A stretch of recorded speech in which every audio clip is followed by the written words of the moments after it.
नमस्कार मुलांनो, जय श्रीराम. बोला ना, जय श्रीराम.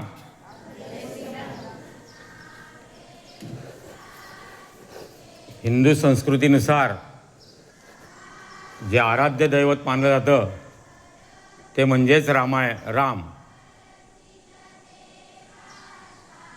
चैत्र शुद्ध नवमी दुपारी बरोबर 12 वाजता त्रेतायुगामध्ये श्रीरामाचा जन्म झाला.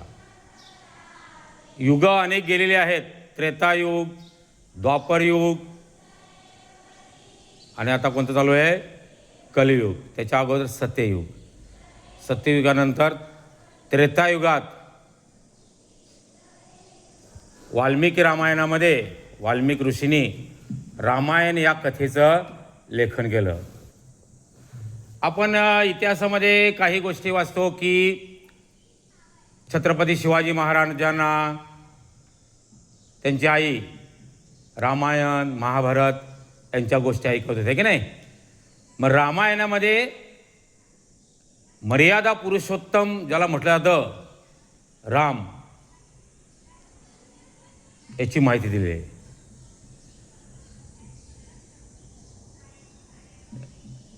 मर्यादा पुरुष का म्हटलं जातं रामाला?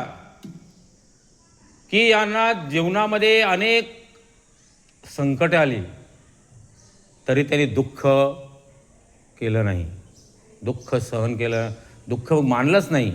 जसं आहे त्याप्रमाणे त्यांनी चालू ठेवलं आणि सर्वांना सुखी देण्याचा एक आदर्श राजा म्हणून त्याची महती जगामध्ये आहे. तर त्रेतायुगामध्ये चैत्र महिन्यामध्ये नवमीला दुपारी 12 वाजता बरोबर दशरथ राजाच्या पोटी, आणि त्यांच्या आईचं नाव काय? आईचं नाव सांगा काय असेल? दशरथ राजाला किती राण्या होत्या? किती? 3 राण्या होत्या. सुमित्रा, कैकेयी आणि कौशल्या.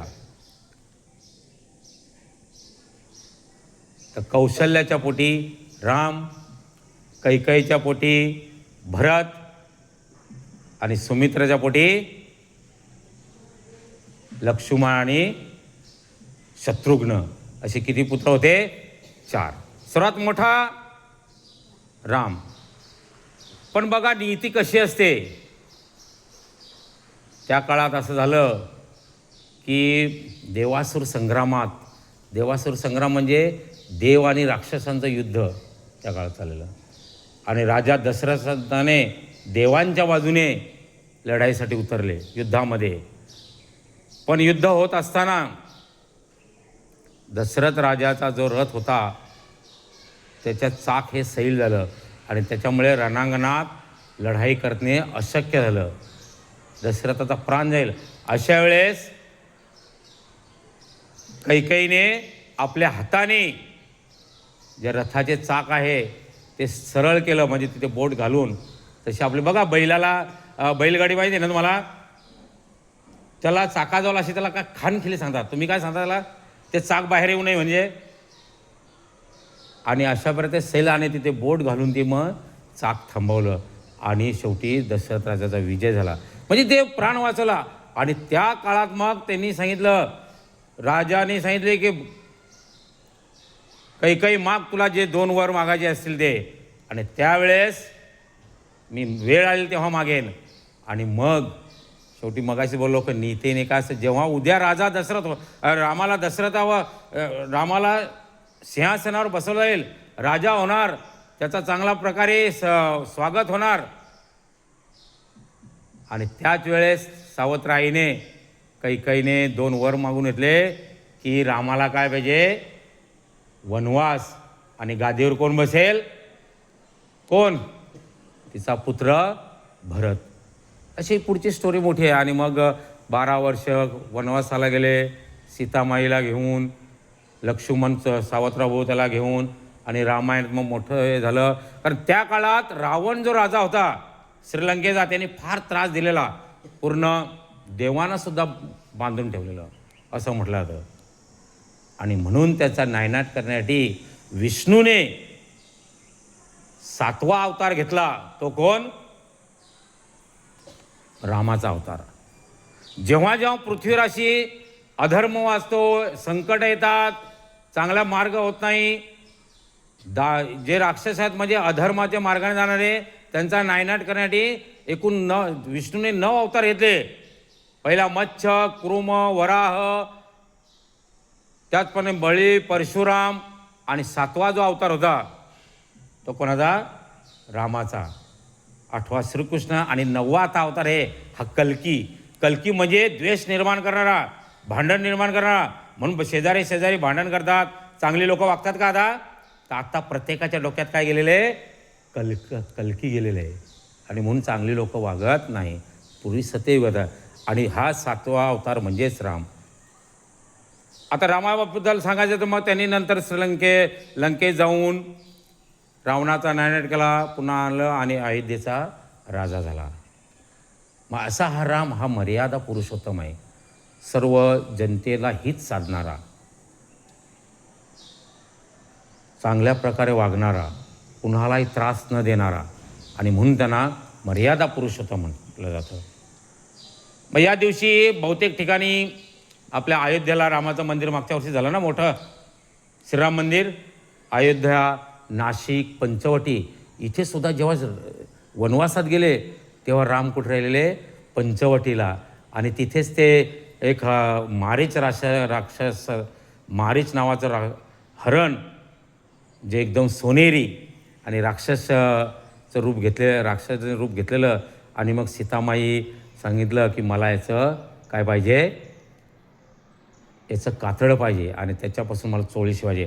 आणि मग ते राम गेला आणि मग ते रावणाने सीतेला साधूचा वेश करून सीतामाई भिक्षा घाल आणि मग ते उचलून नेलं.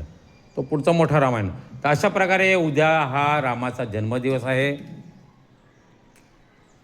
बरेच ठिकाणी मला वाटतं धोडीपाड्यात पण मोठं मंदिर आहे ना रामाचं, तिथे उत्सव असतो. काही ठिकाणी उत्सव असतो, पालखी असते, रामाचे मिरवून पालखी काढली येते. तर मर्यादा पुरुषोत्तम काढलं तर की तुम्हीसुद्धा रामाचं आचरण केलं पाहिजे, परमेश्वराचं नाव घेतलं पाहिजे, कोणतंही नाव घ्या. म्हणून पूर्वीच्या काळापासून लहान मोठी माणसं बघा भेटले का राम बोलतात की नाही, की राम जरी बोलला मनातून तरी एक मन शुद्ध होतं, मनाला चांगलं वाटतं. रामकृष्ण हरी किंवा राम, कोणत्याही देवाचं नाव घ्या तुम्ही, हेच घ्या असं सांगत नाही. बघा आपल्या संस्कृतीमध्ये बोललं जातं, भेट झाली तरी असा हात न मिळवता, वेगळ्या देशात वेगळे, पण आपल्याकडे काय बोलतात? राम राम बोलतात की नाही. आता तुम्ही लहानपर्यंत तुम्हाला माहीत नाही, पण जुने माणसं तुमच्या आजोबांना विचारा. तर का? की जेणेकरून एक परमेश्वराचं नाव आपल्याला एक दिवस चांगला जावा, आपल्यावर परमेश्वराचा असा. आताच आज मुलींनी प्रार्थनाची जी प्रार्थना केली त्याच्यामध्ये उल्लेखच केलेले आहे, इंग्लिशमध्ये होती ती, की देवाचं अस्तित्व हे प्रत्येक ठिकाणी आहे. हे जे सगळं चालतं हे कोणाच्या कृपेने चालतं? मी आता इथे बोलत आहे, जरी माझ्या शरीरात मन आहे, बोल आहे, भाषा आहे, डोकं आहे, मेंदू आहे, पण सर्वावर अस्तित्व कोणाचं आहे? कोणती तरी एक शक्ती आहे की नाही. आणि ती शक्ती म्हणजेच परमेश्वराची शक्ती आहे. आणि या परमेश्वराच्या शक्तीनेच हे निसर्ग, हे जग, हे विश्व, हे सगळं चालत असतं. जरी हे माईक आहे, हे विज्ञान आहे, हे दिसतं, विज्ञानामुळे सगळं दिसतं. माईक दिसतो, साऊंड दिसतो, लाईट बल्ब आल्यावर दिसतो. कोरोना काळात जो लहान जंतू आलेला तो सुद्धा दिसत होता मायक्रोस्कोप खाली. पण अध्यात्म जे आहे, मनामध्ये देवाची भावना केली तर उद्या काय होईल, परवा काय होईल, जग कसे चालेल याचा अजून अभ्यास कोणी करू शकत नाही. हे आंतरिक आहे. म्हणून विज्ञान आणि अध्यात्म या फरमातेच्या जो आहेत, जसं तुम्ही अभ्यास करता तसं सकाळी दररोज परमेश्वराचं नाव घ्या, आईवडिलांना नमस्कार करा. हीच तरच आपण रामनवमी साजरी केली अशी होऊ शकतो. सर्वांना पुन्हा रामनवमीच्या शुभेच्छा. जय श्रीराम. धन्यवाद.